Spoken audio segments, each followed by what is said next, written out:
अगर तपाईँ चाहन्छ कि प्रभु म मेरो फललाई चाहिँ म एकदम यसलाई सुरक्षित राखौँ, त तपाईँले आफ्नो मनलाई सुरक्षित राख्न, तपाईँले आफ्नो मनलाई दुष्ट विचारबाट, तपाईँले आफ्नो मनलाई जारीबाट, तपाईँले आफ्नो मनलाई व्यभिचारबाट, तपाईँले आफ्नो मनलाई चोरीबाट, तपाईँले आफ्नो मनलाई झुटो साक्षीबाट, निन्दाबाट अनि हरेक त्यो खराब कुराहरूबाट तपाईँले सुरक्षित राख्नुपर्छ। नभए त फल के हुन्छ? खराब। अगर हाम्रो फल खराब भयो भने चाहिँ प्रभु यीशुलाई चाहिँ हामीले टाँगिदिन्छ, फेरि प्रभु यीशुलाई हामीले टाँगिदिन्छौँ क्रुसमा। यहुदाको फल खराब भएकोले यहुदाले टाँगिदियो त अन्त। यहुदाको फल खराब भएकोले उसले 30 चाँदीको सिक्कामा बेचिदियो त। आफ्नै गुरुलाई, आफ्नै प्रभुलाई बेचिदियो त। फल खराब। तर मेरो प्रेम छ प्रभु, आज हाम्रो फल चाहिँ खराब नहोस्। आमेन। फल खराब नहुनुको लागि चाहिँ मैले के गर्नु जरुरी छ भने, फल खराब नहुनु दिनको लागि चाहिँ आफ्नो मनलाई सुरक्षित राख्न जरुरी छ। हितोपदेशको किताब 4 अध्यायको 23 पदमा सुलेमानले भन्छ कि कुनै मूल्यवान वस्तु भन्दा अधिक आफ्नो मनको के गर्नु? रक्षा गर्नु। आफ्नो हृदयको के गर्नु? रक्षा गर्नु। किनकि जीवन चाहिँ यिनै बसेको हुन्छ। जीवन चाहिँ यिनै बसेको हुन्छ।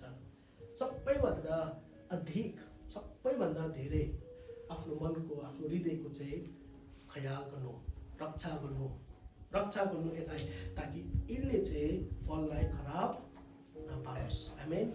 फललाई खराब नपारोस्।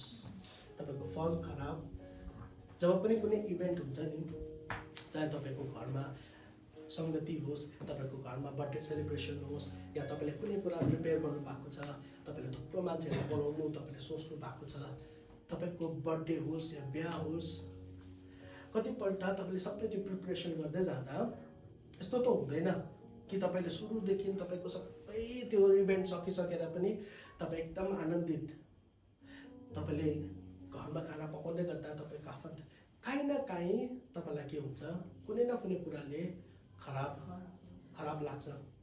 कुनै न कुनै कुरा यस्तो हुन्छ जसले तपाईँको मनलाई खराब गर्न कोसिस गर्छ, फललाई खराब गर्न कोसिस गर्छ।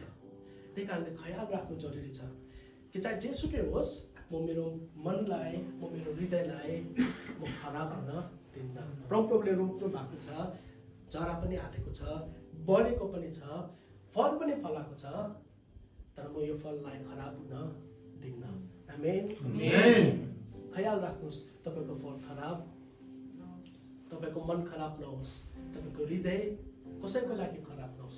अगर कसैको लागि तपाईँको हृदय खराब छ भने तपाईँले साँठगाँठ गरिहाल्नु, तपाईँले सन्धि गरिहाल्नु, तपाईँले बातचित गरिहाल्नु, तर तपाईँले आफ्नो हृदयलाई तपाईँले खराब हुन, तपाईँले आफ्नो फललाई खराब हुन नदिनु। आमेन। फललाई खराब हुन नदिनुहोस्। फललाई खराब हुन नदिनुहोस्। बाइबलमा मत्तीको किताब 5 अध्यायको 9 पदमा लेख्छ, अगर तपाईँ अनि अगर म यो कुरामा म एकदम सफल हुन्छु, अगर म आफ्नो मनलाई, म आफ्नो हृदयलाई सबै खराबीदेखि म अगर दूर राख्छु, अगर म मेरो मनलाई शुद्ध राख्छु, त बाइबलमा लेख्छ, प्रभुले भन्नुभएको छ, धन्य हृदयमा शुद्ध हुनेहरू, किनकि उनीहरूले परमेश्वरलाई देख्नेछ। उनीहरूले परमेश्वरलाई के गर्छ? उनीहरू जसको मन चाहिँ के छ? शुद्ध छ। उनीहरू जसको हृदय चाहिँ के छ?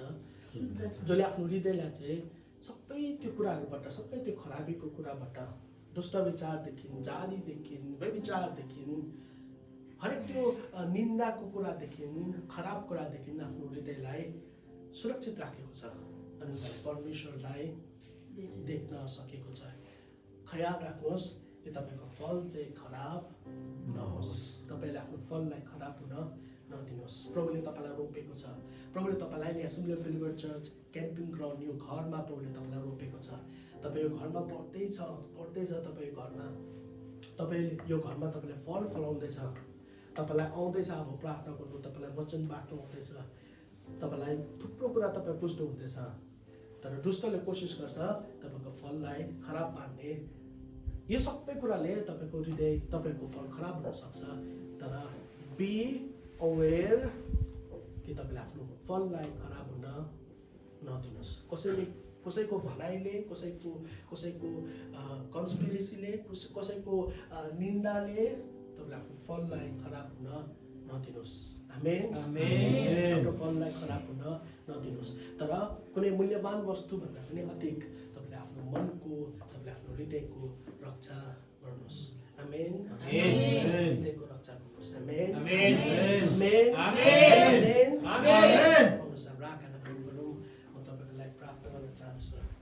अब तपाईँको हृदय कसैको लागि, कसैप्रति खराब भएको छ, तपाईँको मन या तपाईँलाई यसो लाग्दैछ कि मेरो फल चाहिँ खराब हुँदैछ, तपाईँलाई लाग्दैछ कि मेरो फल खराब हुँदैछ,